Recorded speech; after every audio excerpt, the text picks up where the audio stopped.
You're winning.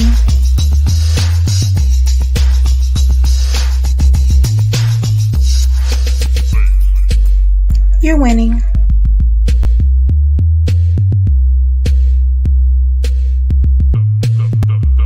You're winning.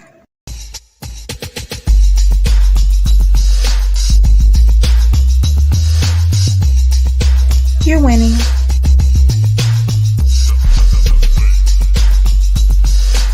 You're winning.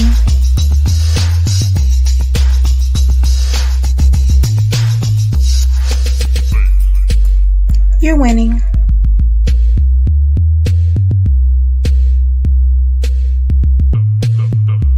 You're winning.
Unmute.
Yeah, you're on mute.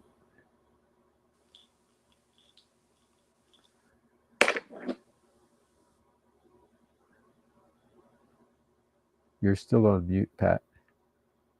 Mute. There Is you this go. mute? Can you hear me now? Yes. Yes. Oh, okay, good. Let's see. Let's see. There. No, we still don't hear you. Can you hear me? Yes. I can hear Mary. I can hear Swamiji. Yeah. Hey, Bina's here.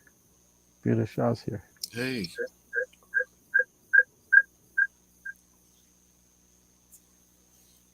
Oh. I'm gonna. Oh, I hear you. It's a little echo. Yes, I'm gonna torture you guys for just a moment. Yeah. How is that?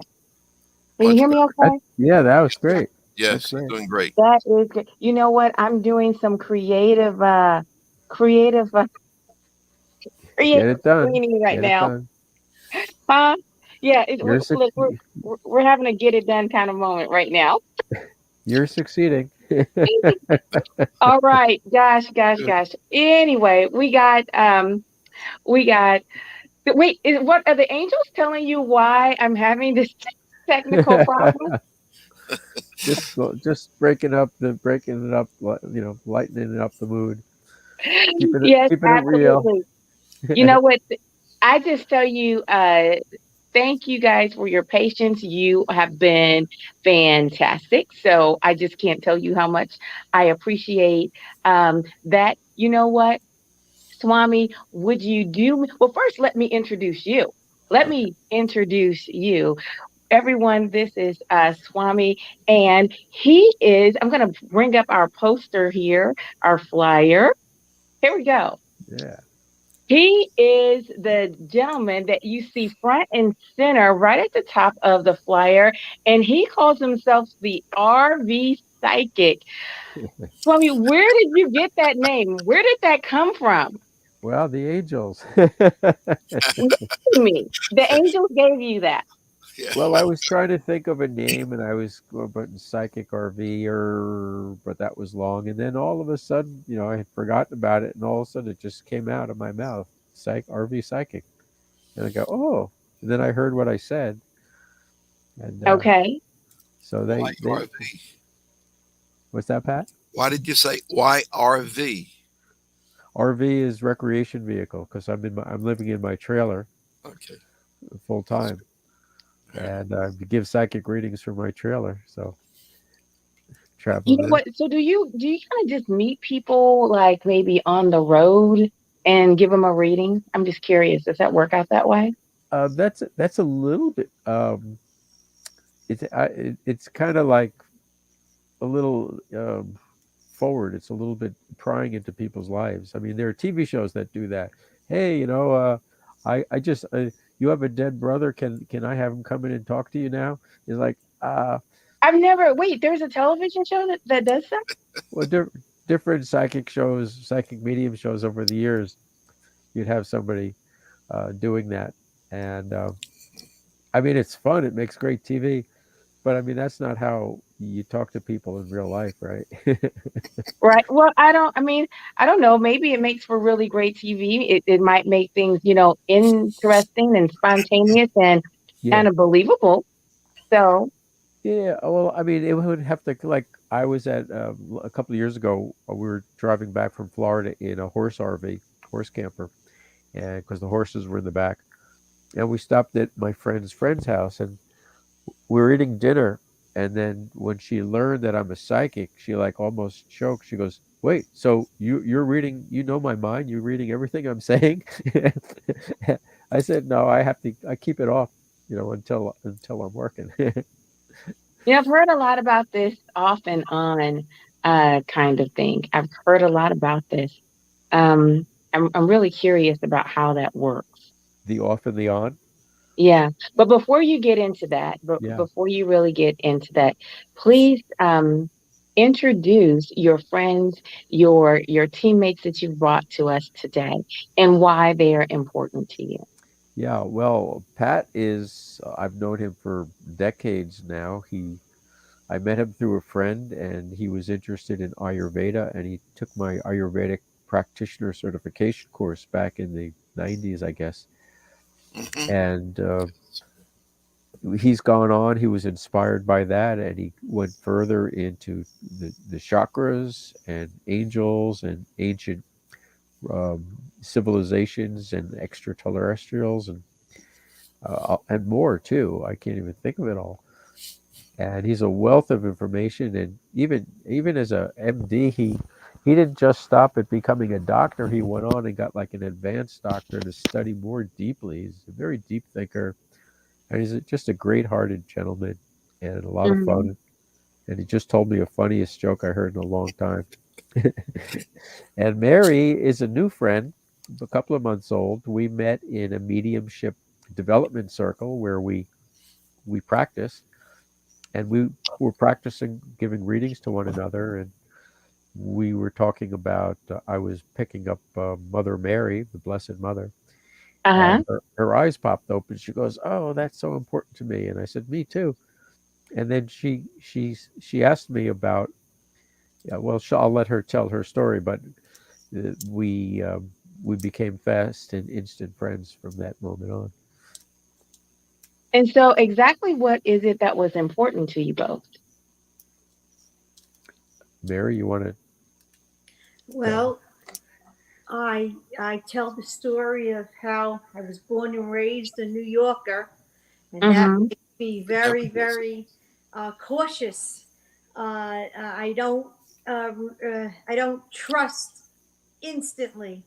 I have to learn the trust. And with Swami, I felt like I just knew him forever. I felt so comfortable. And when we were discussing and practicing mediumship, he had mentioned Reiki, that he was a Reiki teacher. And I said to him, do you think we could do a reggae session? Well, he laughed. He says, no, it's Reiki. It's not reggae. That's how much I knew about Reiki.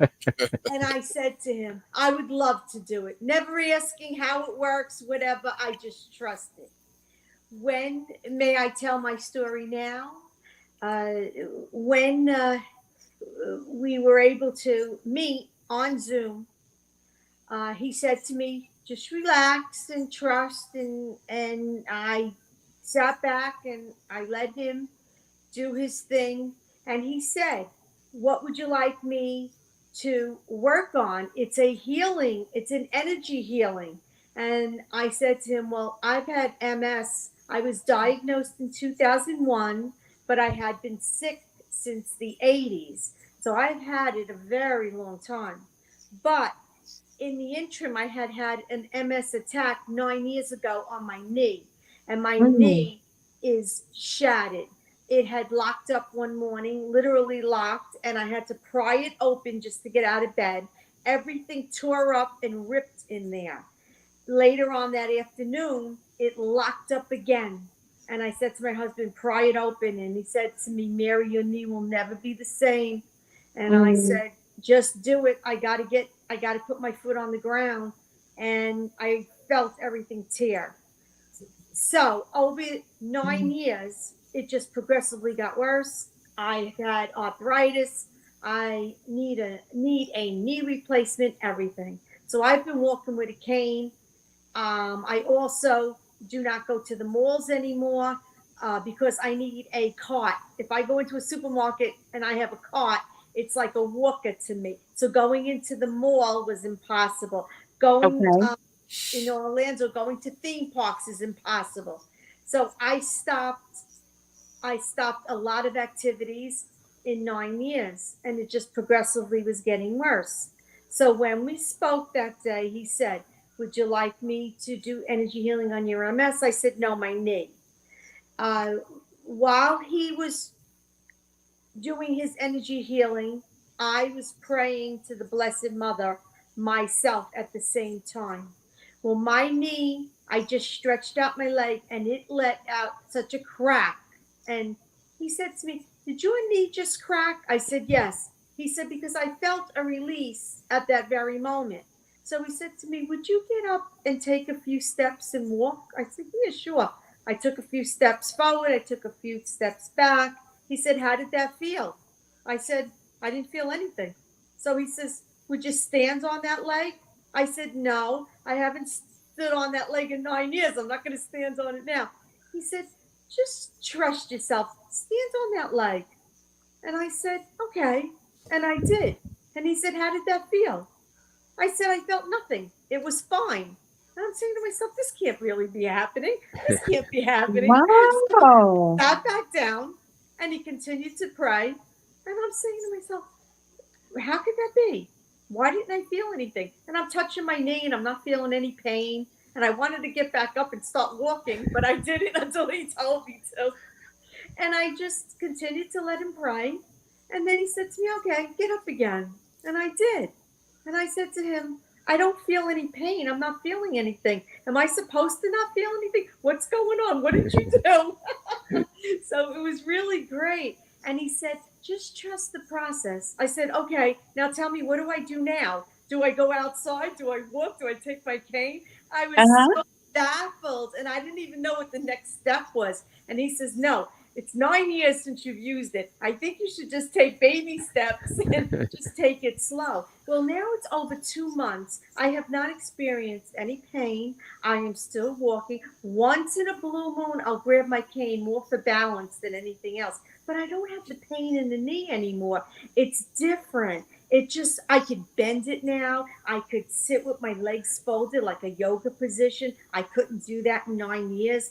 It's just so different. It just totally changed at that moment in time. I am in Yeah. awe. Wow. Yeah. Amazing. That is amazing, Swami. So, Well, do you do this over the internet? I'm just yeah, we did what, that. We what, this did is that. in person? No, Where were you doing this? I was in New York and she was in Florida, and we did it over a Zoom or a FaceTime call. What? Yeah, I need you to heal my mother's knee. yeah, we'll do it. We'll do it.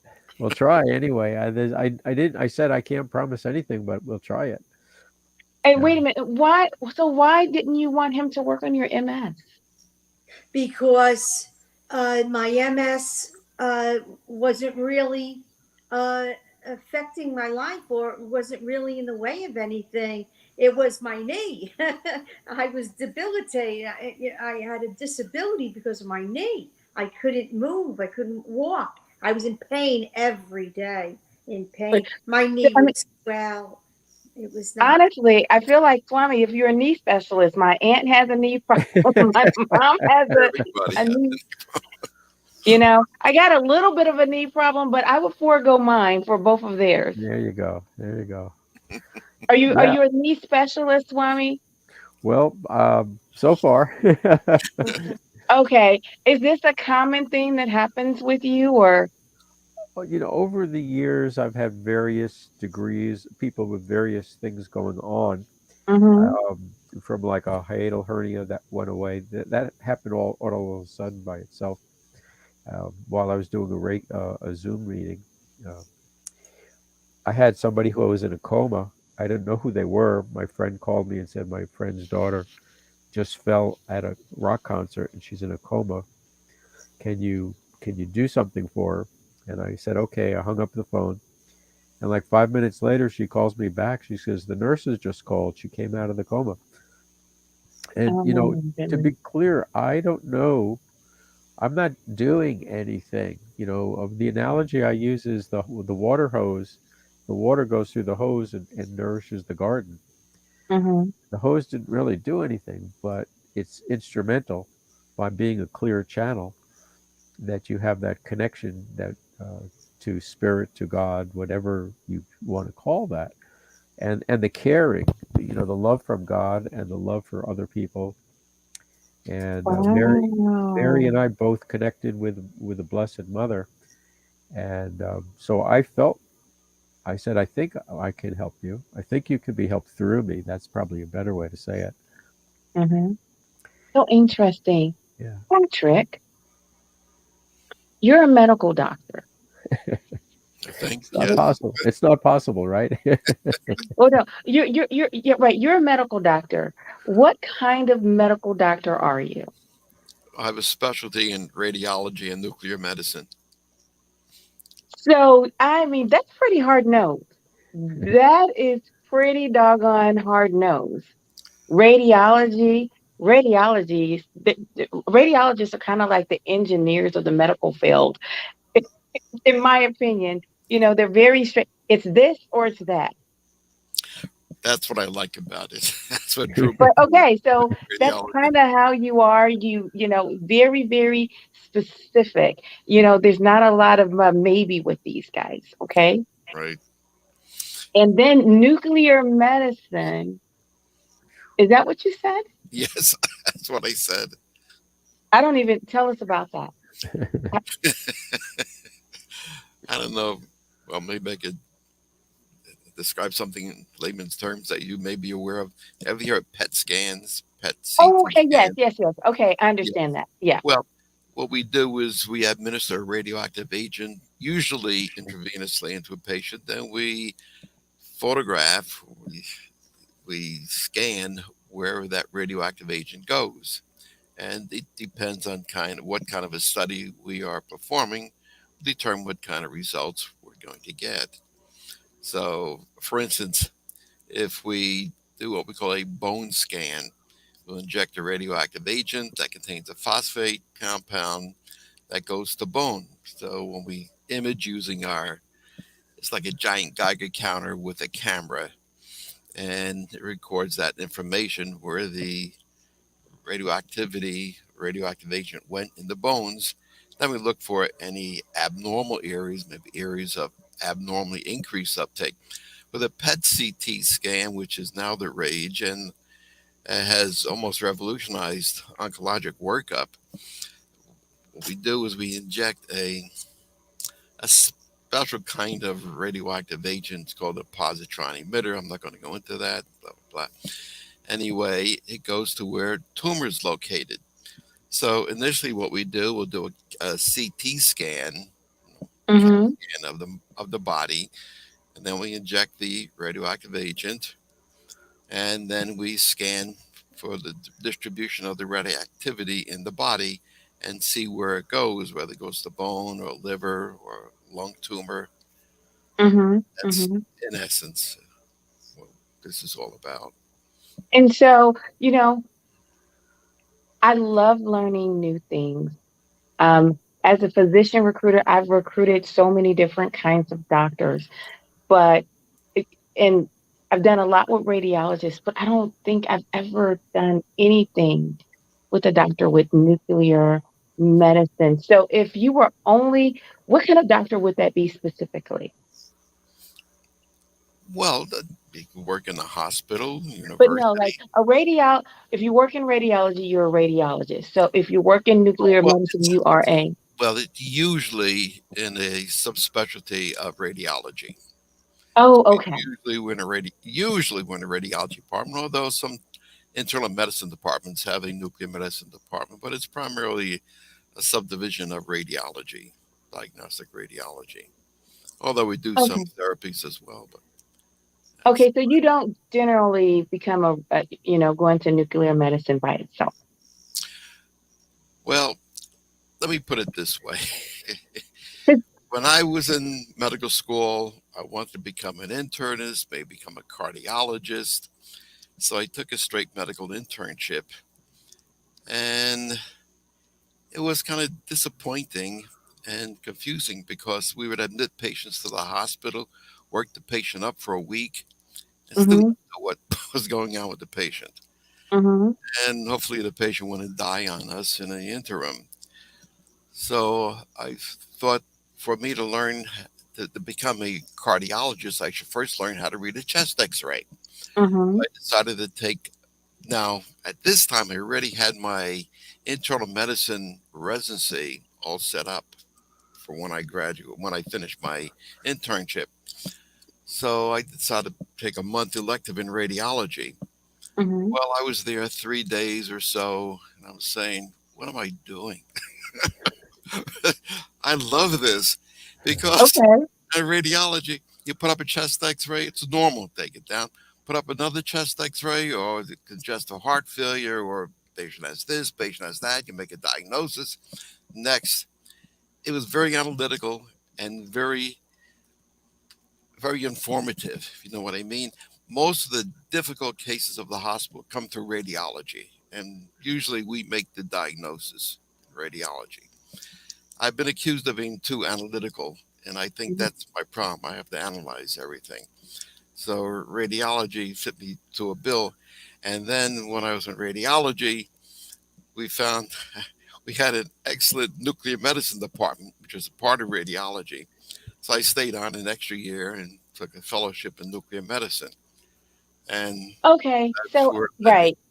So nuclear medicine is not essentially its own field. Is that, Well, or it is it? Or is could be, it? but So it's usually a part of another field, usually radiology or internal medicine. But now it's usually radiology.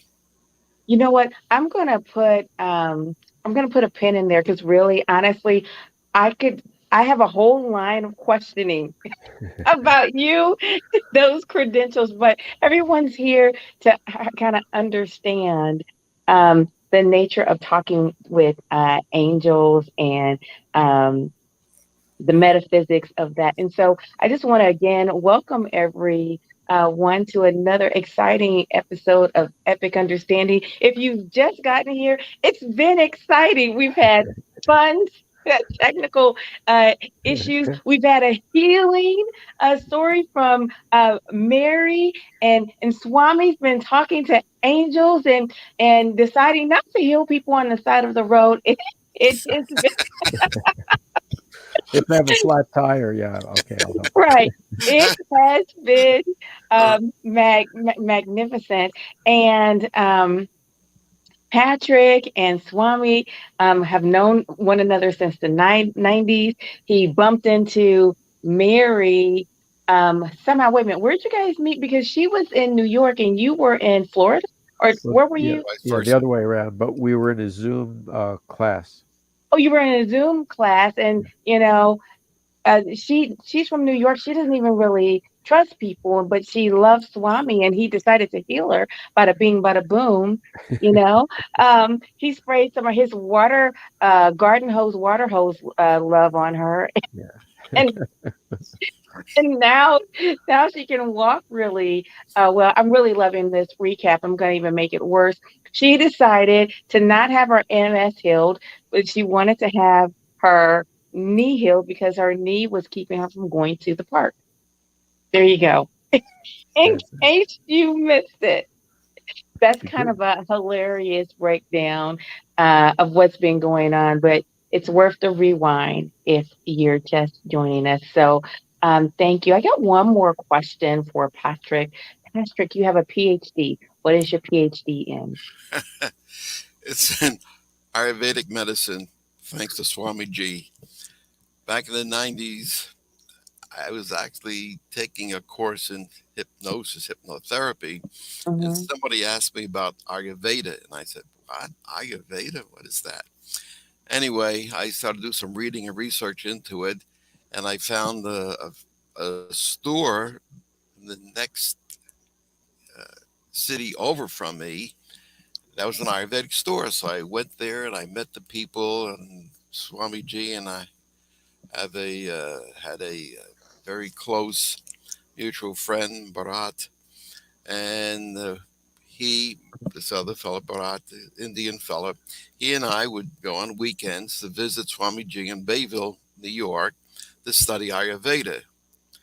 And I was really amazed by Ayurveda. It was amazing, amazing information. And that's Swami G taught us, and we got our certification. And we also went on to establish our own school through the aegis of Swami G in East Hanover, the next town over from where I live. And what else? Swamiji, who's a very, as you begin to realize, he's a very, very dynamic person. He established a PhD program with Westbrook University in Ayurveda. So I said, well, that's perfect for me. So I Hmm. took the course, a little struggle getting through because I was so busy doing other things, my own work. Anyway, I was able to receive a PhD in Ayurvedic medicine because of Wow, Swamiji. that is amazing. Now, Mary, do you call him Swami G too? I do. I do. What is this G about? What is that? What is this Swami G? Well, Swami is really a title in India. It means monk, basically. And Swami Ji is like, instead of saying mother, you say mommy. It's an endearing term. It personalizes your guru, your Swami, your monk. That's Wow. You know what? Never would I have dreamed that this wild man with this bright cowboy hat, you know, would have all of this cool stuff. Wait a minute, who rolls around in an RV would have all of this cool stuff going on. So when you talk to angels and you have this healing mechanism going on, how does that work, Swami? I honestly and truly, there's no, it's all invisible to me. I mean, I was born with this stuff. And Really? yeah, and my grandmother was a healer, though she would have said it in those words. Like, she told me that when my mother was sick as a child, I think she had scarlet fever, she would kiss her and spit it out, kiss her and spit it out. She got better. And I had the flu or once, and she did that to me. And I forgot about all that. But even when I was in the Amazon rainforest, meeting the shamans there, and one of the shamans said I was a natural born shaman and healer. So I've taken other people's healing courses, energy healing courses, so I would get out of my own way, so I could look back and see what I was doing to try to slow it down a little bit. But it's, I mean, sometimes it's as simple as just saying, okay, I hope that person gets better, and that's it. Or God, thy will be done. It's not like I'm lifting up rock. Mhm. It's not like Sisyphus or something. The angels are so light. They're so joyful, and they only want to help. And God, it loves us. We're His children. We're her children, and everything. Like, I used to, when I moved upstate New York, it was so quiet up there. There's just cows and fresh air, Mhm. and I would start to hear my own thoughts, and so I could hear God and the angels. At that point, just God saying things. Hey, would you like to do this? Would you like to do that? And I go, oh, I have a better idea. This will be more fun. And I go and do it. And I'm struggling and I'm trying to make it happen. And by the time it happens, it's like, oh God, this wasn't fun at all. Then I try God's suggestion. It was like happened just like that. So the point I'm coming to is, when we hear the invitation, and it really is a loving, gentle invitation, it's not a yell, it's not a command. Hey, would you like to do this? It's like, oh, yes. And even if I didn't want to do it, I just said, you know something, God, that's exactly what I wanted to do, because it always was the better choice. So the point I'm trying to make twice now is, if you listen, if you do what you're guided to do, then everything happens instantly and lightly and quickly and profoundly and miraculously. So you don't do Mhm. anything. You just you sit in the log flume ride and let it go along for the ride. So when you created this um, program regarding, wait, first tell us what is Ayurvedic medicine. Tell us what that is. Sure. Ayurveda comes from India. It's their healing science. Ayur means wisdom, and Veda means life.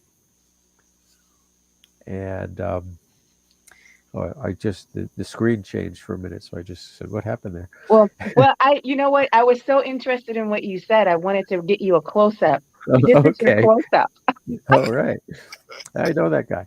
Uh, so it's a natural form of medicine that is a personal form, and by medicine I mean natural healing.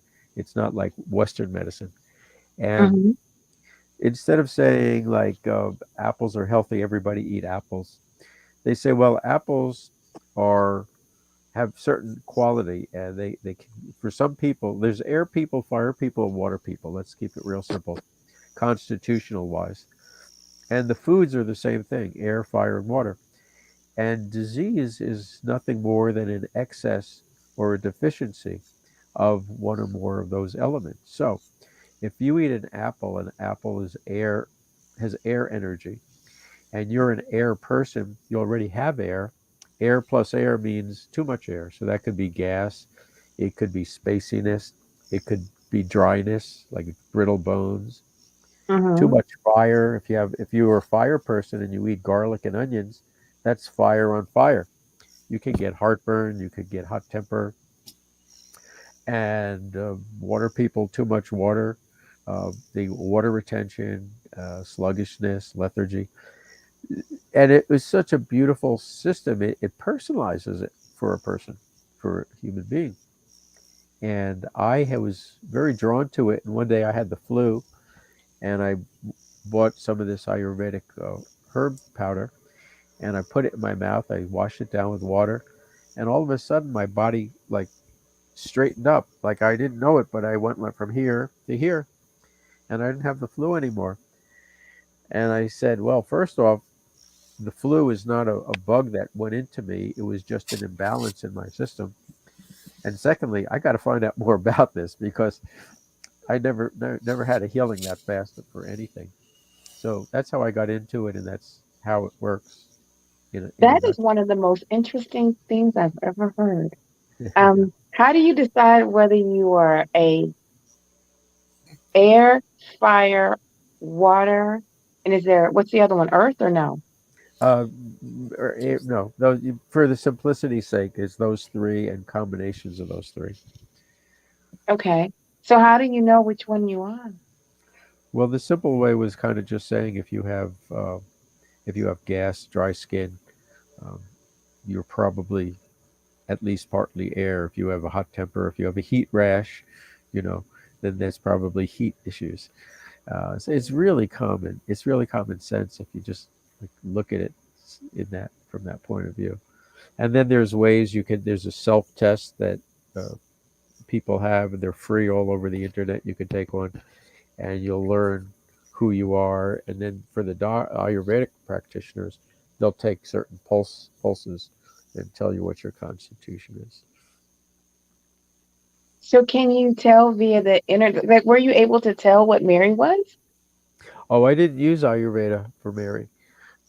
I find once you get into the lifestyles of Ayurveda, Ayurvedic medicine it's more mind and body kind of a thing. Like it says, the cause of most physical disease is poor digestion.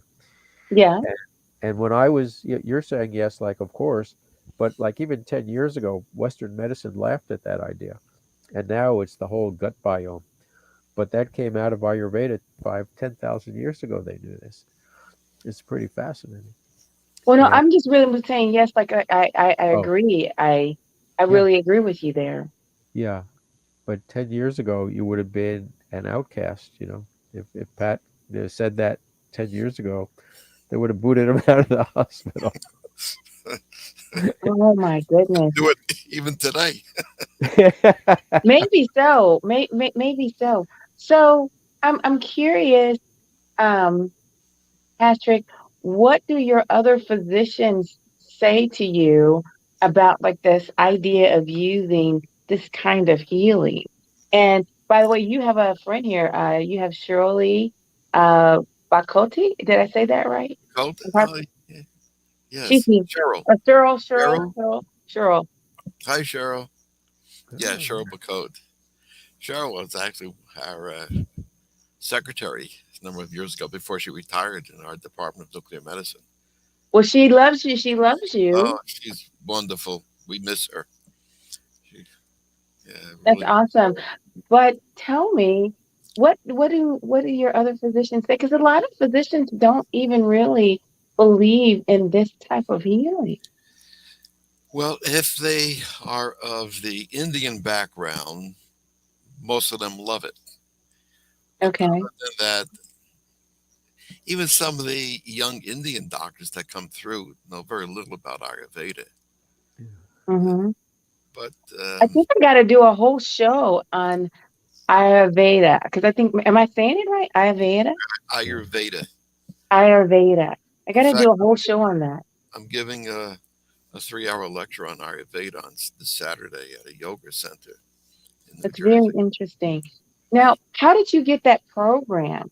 What did you do? How did you get that program at the university?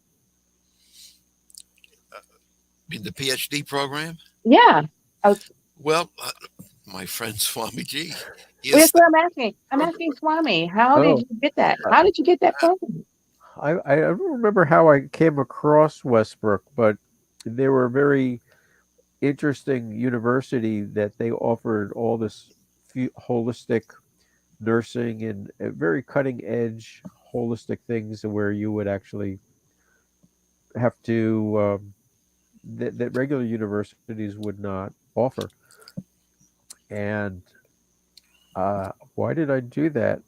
I think I did it because I don't remember my reasoning. I think because Pat wanted a PhD and he wanted me to be his I forgot what you call it, but you're like a mentor or something. Right. And so I said, well, I asked them if I could be his mentor. And they said, well, you have to have a PhD first to mentor a Mhm. PhD. And so that's what I did. It was a research project. It was really cool. Wait,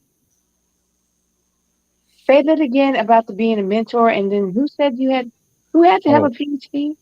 so if you want to mentor, if you want to be the that's not the right word. What do you know what that word is, Pat? I guess it's like the chairman or creator of the program. Oh, chairperson. Got it. Yes. Okay. But basically, if I'm going to help him get his PhD, you have to be at that level of PhD. Okay. You can't be a MA level. And Right. since I had an MA in regular research, in communication research, I mean, this was it was a pretty simple step to just go up from there. And I had to do a for your dissertation, you do a research project. So I did an actual research project comparing allopathic medicine and results of seasonal allergies to what I would give my clients with herbs and foods, and did a cost comparison because money speaks. And if you could show the doctors and particularly the insurance companies, not only will the patients get better, but you'll save, it was tens of thousands of dollars, hundreds of thousands of dollars, maybe more. And so it was a wonderful research project. And I think Pat's dissertation was writing a book. If I'm, Yes. yeah.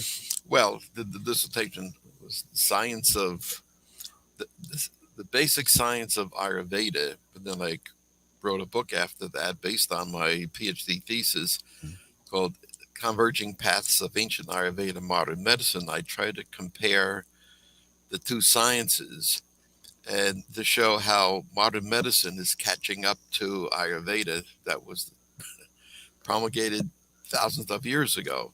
Right. Try to give some of the basic understanding. And I came across some very interesting facts. Now, in modern medicine, we talk about the three body types, just like in Ayurveda.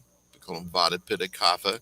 In modern medicine, we say maybe a heavy person, big bone person would be a Kapha person, but is an endomorphic body type. A person that's maybe very thin would be an ectomorphic body type, and somewhere in between would be the mesomorph. So, well, where do these terms come from? It comes from the three basic germ layers during embryogenesis. When the baby is developing, it forms three basic germ layers: the endoderm, mesoderm, and ectoderm. And if one of these tissues predominates, then you will be that kind of a body type. If the ectoderm predominates, you tend to be thin, tall and thin, or very short and thin, with small bones. Uh, but that's, I don't want to go any further than that. But Well, you anyway, know what? To your point of what you're saying, I feel like we are barely scratching the surface. Mary, what do you think? Do you think we're barely scratching the surface? That there's so much more here? There's so much more. One very, very important note is when you're receiving this healing, you need to be open to it. I think if you're not open to it and you're closed minded, it mhm, makes it maybe a little more difficult because you break that pipeline. You want to leave that flow of energy to and from. And I had a lot of faith in being brought up in a church. I had a lot of faith. So it was easy for me to receive, especially from Swami, who spoke of the Blessed Mother, who I identified with. And it just made it so comfortable for me. And the angels and saints were all a part of my life. So when he said, if you want to pray to the Blessed Mother, that's who I'm praying to. I said, you are? So it made it like so easy for me to relate. And I was so open to it. And I was really believing whatever he was doing was working. I felt it already worked before he even began. That's called faith. And when faith is I think the foundation to everything. I am just, I'm in awe. Mary, are you planning on working with Swami to heal your MS? I've been thinking about it. Now, I haven't said this to Swami. I have not even talked. He's hearing this for the very first time. Since that day, my legs, if I cross my legs or I hold a phone, my arms get numb right away. I get tingling in my fingers. I have not felt that since that day. Now, I have not said that to Swami at all because I don't even want to go there. I'm still comprehending my knee. So I haven't said that. So he's hearing this for the first time. But as of right now, I don't have MS symptoms, but I don't want to go there yet. But it's not there. He's Okay. laughing like he knows something. But No, I'm laughing because miracles are like a little bit frightening. It's like, well, wait a second, how is all this happening? More we ask for, we get more than we pray for. yeah, Uh, it's Wow.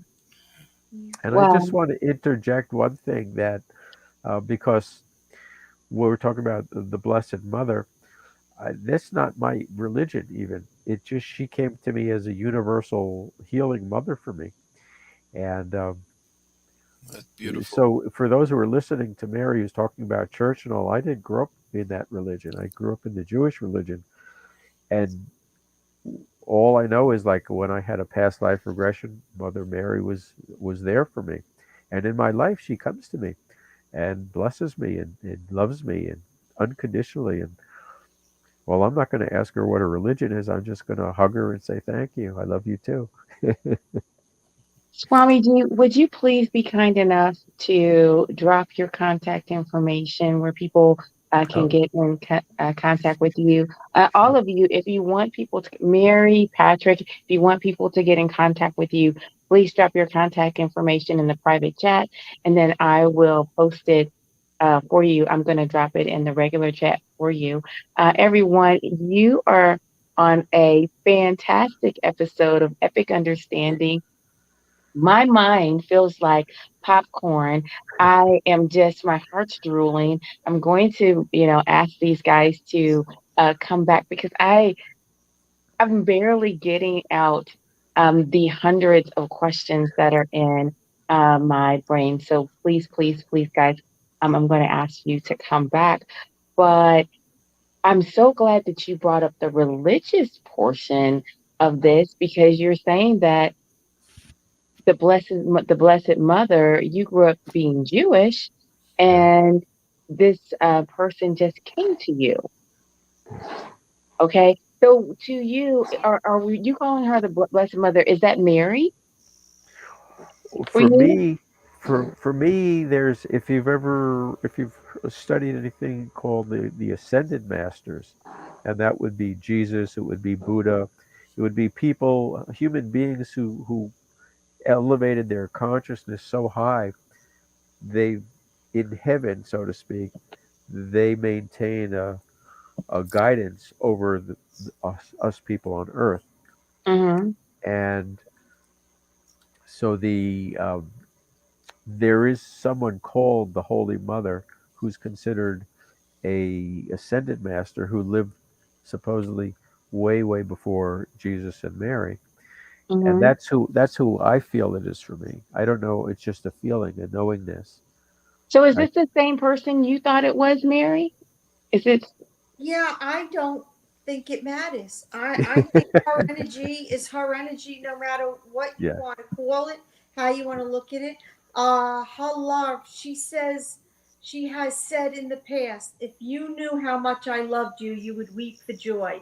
That Oh, alone wow. is enough to carry with me for my life. It does not matter if it was someone before. I feel the energy is the same energy, and it's out of love. If it Yeah. comes from love, it's right. Yeah. So when you question anything you do, the bottom line is it love? And if it comes from love, it's good. It's all good. Mm, mm. If I could interject something, Yes, Patrick. Yes. my mother was dying of gastric cancer, Mm, and before she died, I went to visit her, and my sister-in-law was there, and she said, "Your mother said she saw Mary. We have no one in our family by the name of Mary." I said, "Who is mm, this Mary? There's no Mary." I said, "Oh my God, not the Blessed Mother that she saw."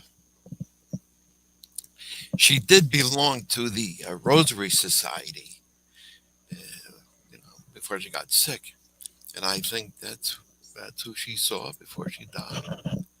mm. My friend So, Barat, uh, uh-huh. I'm trying to get this in quickly. Um, but Barat is our common friend with Swami Ji.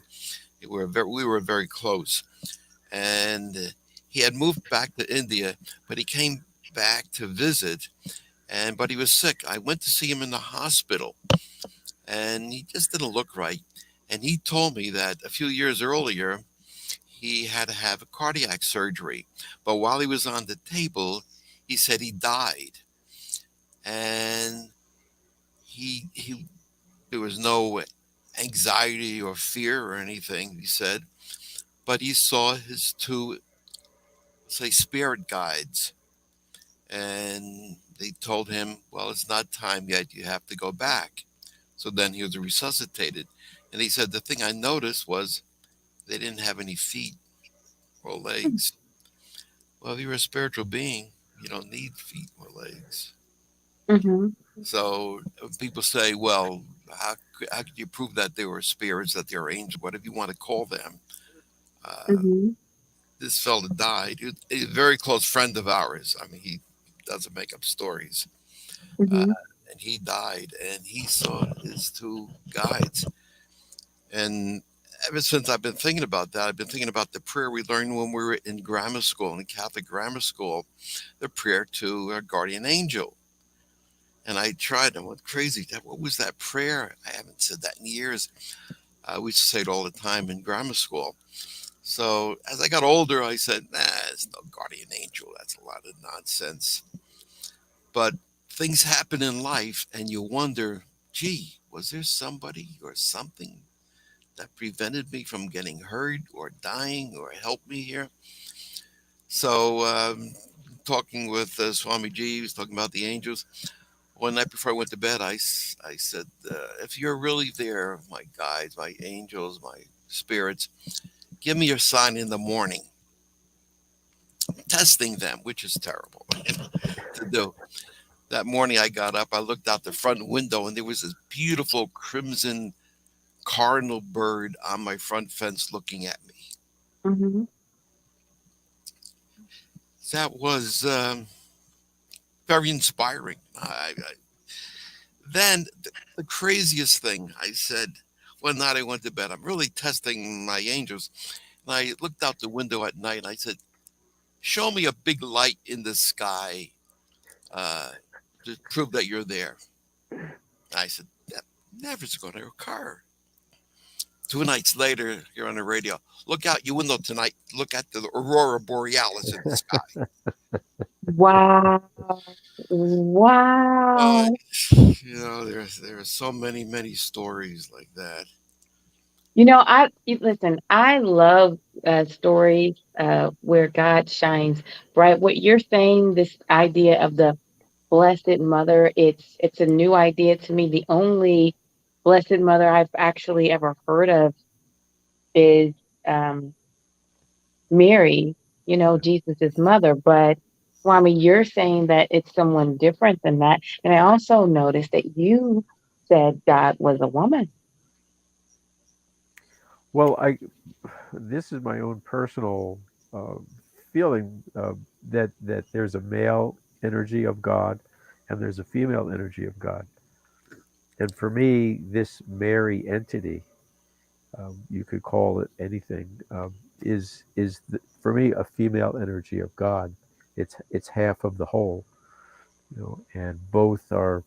I think we've been such a male God dominated society, and I think that's probably why we're things are so falling apart because it's lopsided. We need the softness. The Amazonian people, they say the eagle and the condor prophecy. The eagle is like Western hard male science, and the condor is the heart, the love, the intuition. And in every era, one of them is sort of is in charge, and the other one is not working. But in this era, they're flying side by side, and that's why you hear Pat talking about science, the science that validates the Ayurvedic, the So heart, the soft. when you say in this era, do you mean right now? Yes, the prophecy from the shamans of the Amazon rainforest talk about that this is the prophecy that we are coming into a new age, which they say the eagle condor prophecy. And the shamans in Guatemala, when I was there, my friend who was in New Mexico, they all talked about, and the Mayan calendar ended supposedly in 2012. That was the beginning of this new era, the age of celebration, or what I call the age of joy. And clearly, if you look out the window at the news, you'll say, "What are you talking about? You've lost your mind." But there's evidence that people are having enough of that stuff, and it's making it easier to turn towards God, towards spirit, towards I just want to have peace. I just want to have fun. I just want to, life's too short. Mm, And I thought things would just happen lighter and lighter and lighter. I didn't really expect the challenges to be there. But the dark is like it's like the acupuncture. You take a needle to get rid of a problem. You stick yourself mm, to get rid of a problem. And so the darkness, uh, the challenges, they help us decide. We have free will. Is that what you want? Is that what you want to think about? Is that, you want to just listen to people complain all the time? You want to complain? Or do you want to enjoy your life? Because mm. whatever you want, you can have. That's the message of life. That's amazing. This is the Epic Understanding Show. Please like, share, and subscribe. I am absolutely fascinated with what we have going on. Swami, I cannot thank you enough for bringing such a magnificent group of people together uh, to celebrate such a time as this. What I'm understanding from you is that this is a very special time. Believe it or not, I this is the second time I've heard this. On last week's show, um, our guest shared with us that we moved from the Pisces age into the age of Aquarius, which is a female age. However, right now, this period is um, a period where um, it's kind of like a waiting period. Like we're not fully in the age of Aquarius and the Pisces age stuff. Are you familiar with this stuff? Yeah, there's various astrological explanations very similar to what you're saying. Okay, good. The reason why I asked you were you familiar with it because I'm no expert. I'm parroting back what was said to me. So guys, go back and watch last week's show if you want to hear more about this. But I brought it up because it matches what you just said, but regarding another type of thinking. Right. So it's kind of marries like two different types of thinking that are saying the same thing. And I find that fascinating. Yeah, and for me, it started in 2010 actually.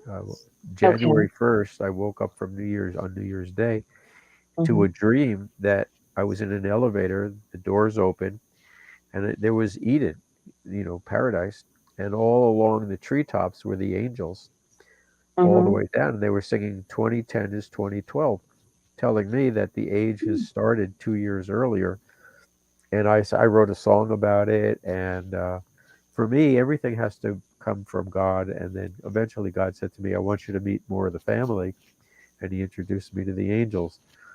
And so I have to have direct experiences before I I take something as valid. Hmm. What people said in the past, it could be dogma for all I know. Unless I hear it from from I don't want to say the horse's mouth, but directly from spirit, from God, from angels, from my intuition, from my spirit guides. That's when it works for me. For me, you know. Do you make a difference from talking to God versus talking to the angels? Is there a difference in that? For me, it is, yeah. Because God said, I was driving in the car one day and He says, it was a beautiful blue sky with big cumulus clouds, which looked kind of like angelic. And He says, I would like to introduce you to more of the family now. And then I started to see Uriel, Ariel, and a lot of the archangels. What And is God? What does God feel like for you? well, What is that there's feel like? two feelings. One is this male energy.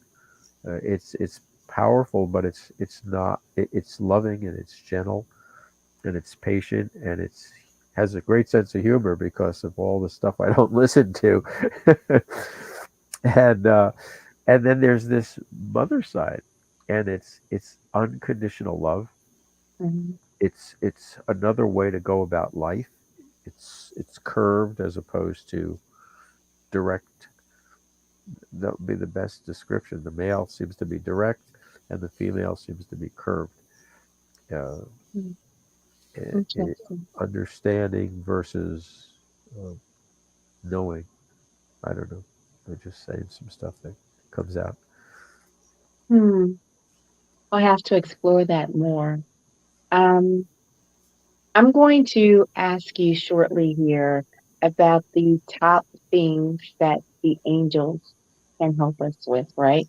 I'm going to ask you that question, but I'm going to veer off for a moment before I go there. I'm curious, what do the angels and God think about, you know, this idea of being evangelical Christian or being, Catholic or being Jewish? What do they say to you about, religion? What do they say about They're kind of, yeah, the way I'm asking them, that question for you. What do you want to tell her? And they're just laughing like that doesn't, mean anything. Those are just words and boundaries. We love you. You're all part of God. It's like they're saying you're all the children of God. You're all brothers and sisters. So what are you making up, inventing these things to separate yourself for? that? Yeah, you have black hair, you have blonde hair, you have black skin, you have white skin, but you look different than your sister or your brother, and it's all you're still brother, you're still siblings. Hmm. Hmm. And they're very light, they're very playful, just like the beginning of our show. Right. That the techno that's is their way of getting our attention. And frankly, I think there's some loved ones of ours that were up there also Hmm. pulling in to have the fun with us too.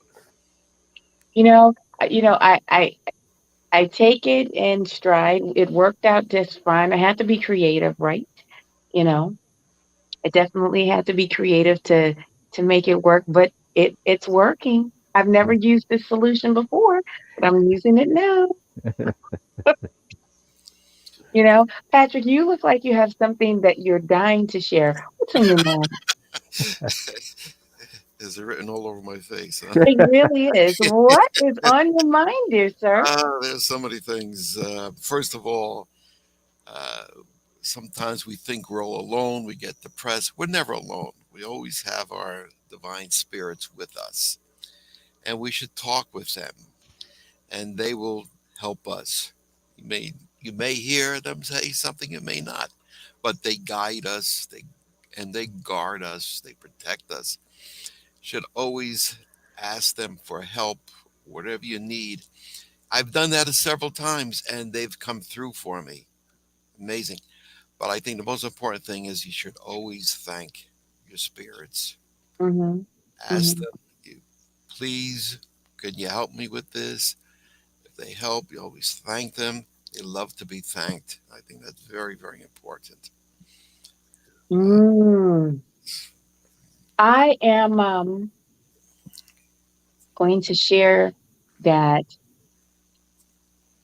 when I became when I began to thank God for my mother's healing, regardless of what I saw, she began to be healed in a more substantial way. And I would just thank God for the healing as if it was already Yeah. manifest, you know. And I'm thanking God that she's going to walk again. And in my mind's eye and in my spirit, I see her walking again. I see her being fully restored and thinking very clearly. And so I thank him for that um, as well. Yeah. And so that's something very special for me. Yeah, it's beautiful. It's mm, beautiful. I mean, I you hear that, and every time I hear it, it's like the first time I feel it because I feel what you're feeling, and that's what's new, and that's what makes it so beautiful. I think Mary's over there feeling it too. She's got a smile on her face, and Mary, so what are you feeling? What's on your mind? I'd love to hear your I heart. love the fact that you're picturing your mother walking and you're picturing her well. That is what we call faith. You can Hmm. only do that with faith. If you can ask Jesus to come into her life and continue to heal her knee, thank Him every day for healing her knee. Thank you. I know you're healing her knee. Thank you. And then picture her walking, walking, walking. There was a book. It's my Bible. It's called The Healing. I think it's The Healing Touch of God. The Healing Light by Agnes Sanford. It's The Healing Light by Agnes Sanford. What a book. That has been my Bible. And in that book, it explains exactly what you said. And she has Hmm. the steps of how to go about praying in that form, just like you said. You will really enjoy Agnes Sanford, The Healing Light. Excellent. Agnes Sanford, the healing. Like I have to tell you, my mom's hands were like this. They were uh, like this. uh, Now they're like this. Okay. mm, Um, doctors, doctors and even people of faith, they were just saying things to me that were of her demise. mm, And I refuse to accept that to be so. And it's not that I didn't become brokenhearted or desperate in um, to the point. I want to be clear about this.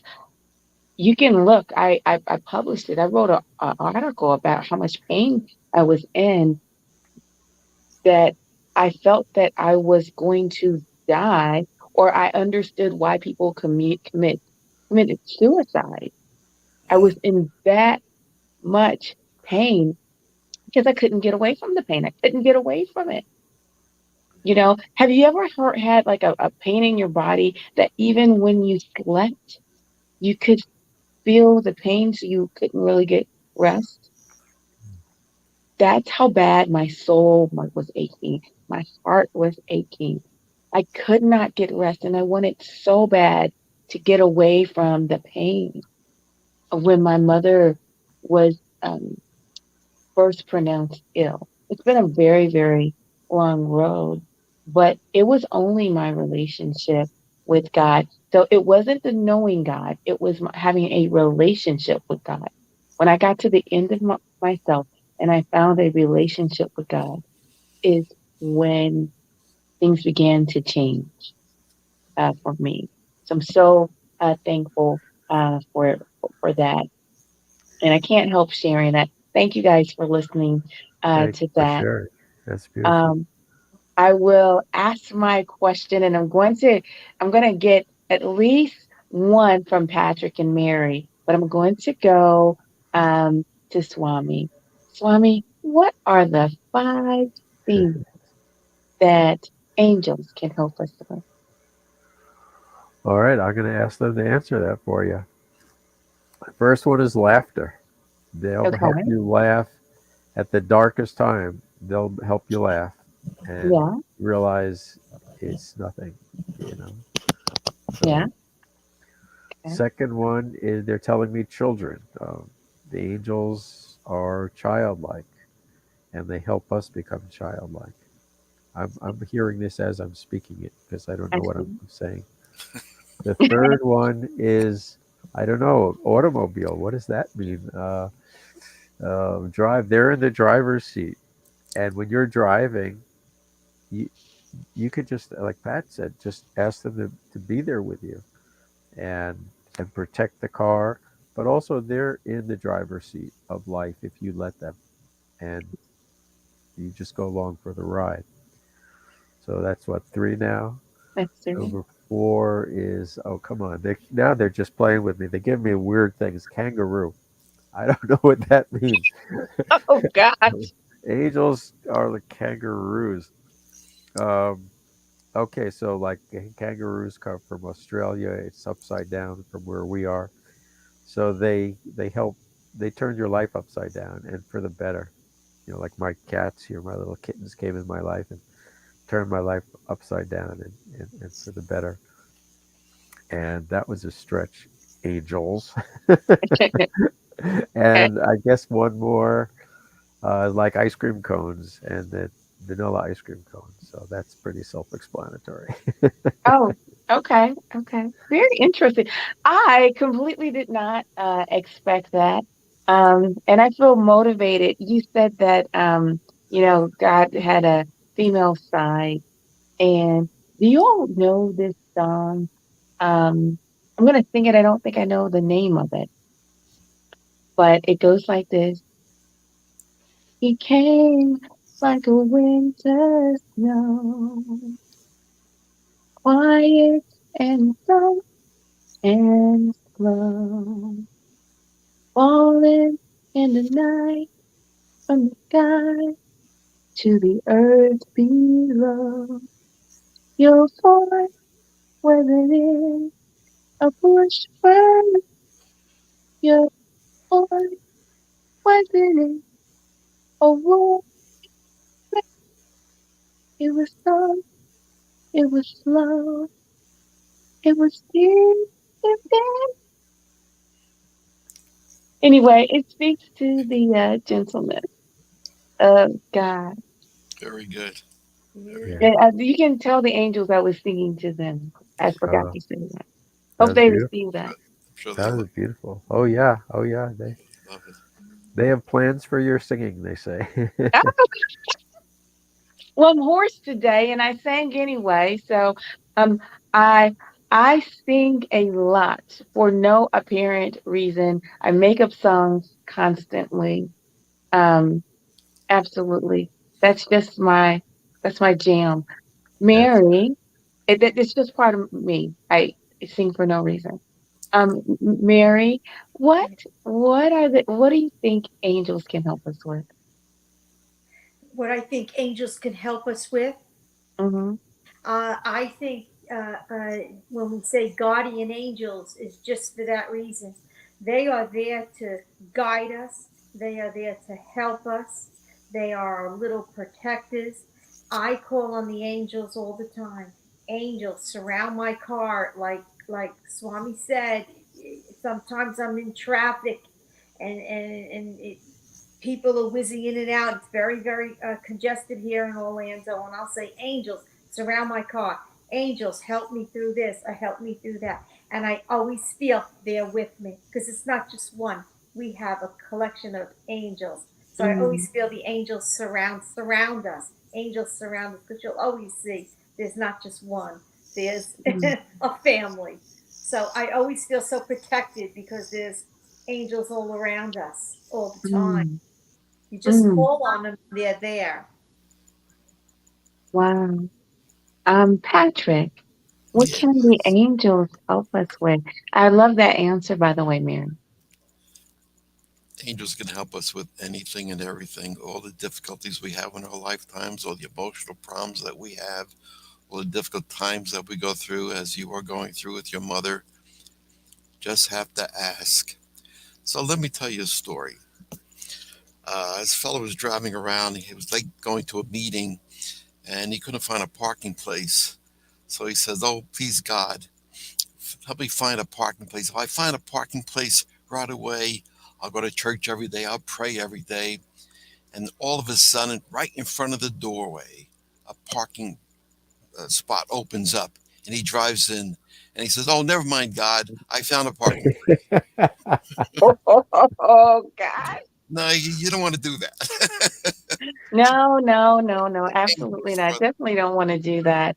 Oh my goodness. I've had situations where I was writing a few other books, and there was one situation where I hit an impasse. I had writer's block. There was something that bothered me. I couldn't find the answer to it, and it was very interesting. My daughter calls me up at work one day, and she says, "Hey, Dad, if you want to find out who you were in a previous life, you go to Google, you type in died." I'm sorry, how much time do I have? Do I have a few minutes to give the story? Yeah. Okay. So she said, you type in the word uh, died, and then after that, your birth date, and a bunch of names will come up. And the first one, that first name that comes up is who you were in a previous life.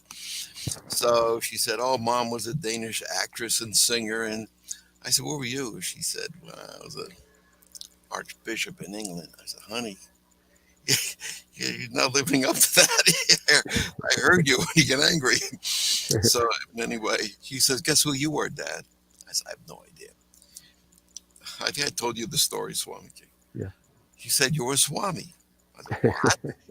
So she gave me the name. I looked it up. He was a very prominent, very dynamic Swami that went through, taught in Europe and in America. Very dynamic. Reminds me of our dear Swamiji. And he wrote a book. So I sent for the book. Was exactly what I was looking for. Was in his book. Wow. Another Mm, time I wrote another book. I'm sorry, but I couldn't find the answer to what I was looking for. I asked the angels, please help me. I didn't think anybody could ever help me, give me the answer to this. And sure enough, it was fell right in my lap. So, number one, we're never alone. We should talk with our angels, talk with our spirits. They're there for us. You may not hear them speaking to you as Swamiji does, maybe not right away, maybe later on, but they're there and always they're there to help you. That's their job, to guide you, to guard you, protect you, and to help you wherever you need help. They realize that life on earth is very difficult. They understand that. So they're there to help us. We just have to stop being so secular in our thinking and get a little more spiritual in our thinking and always mm. remember to thank them. And So, it's Swami, last question. Why talk to the angels versus talking to God? I don't think it's a either or. I think you do what you do, whatever your heart. I again, if you allow, every time I have a question in my head, I came to realize that God put it there. They say, well, "Ask me about this," and I'll ask, and he'll say, "I'm glad you asked that question." So if I think about talking to the angels, I feel God or the angels put that thought for, to go in Mm, that direction. wow, Uh, wow. if it's the really big questions, then I just naturally, it's all natural. I just go to God for that. Mm. Very nice. Very Um, nice. Well, Again, I the can, angels are part of God. Yeah. yeah. We're all connected. We're all Yeah. connected. Definitely, but I feel like we should break that down, and I think we should plan on picking up here the next time we get together. This has been a fantastic episode of Epic Understanding. It's been a blast. I'm so glad to have spent time together with you on exploring this subject. We are certainly going to circle back around. Um, but until next time, family, I'll simply say, as I always do, bye bye for now. Thank you for watching. Thank you so Thank you. much. Thank Thank you. Thank you. Thank you. you. Thank you.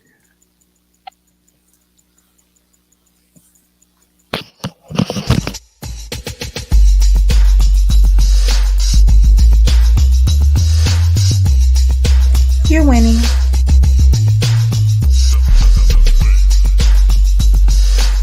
You're winning.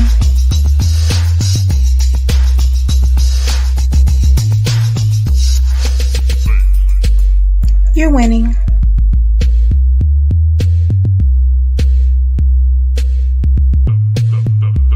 You're winning.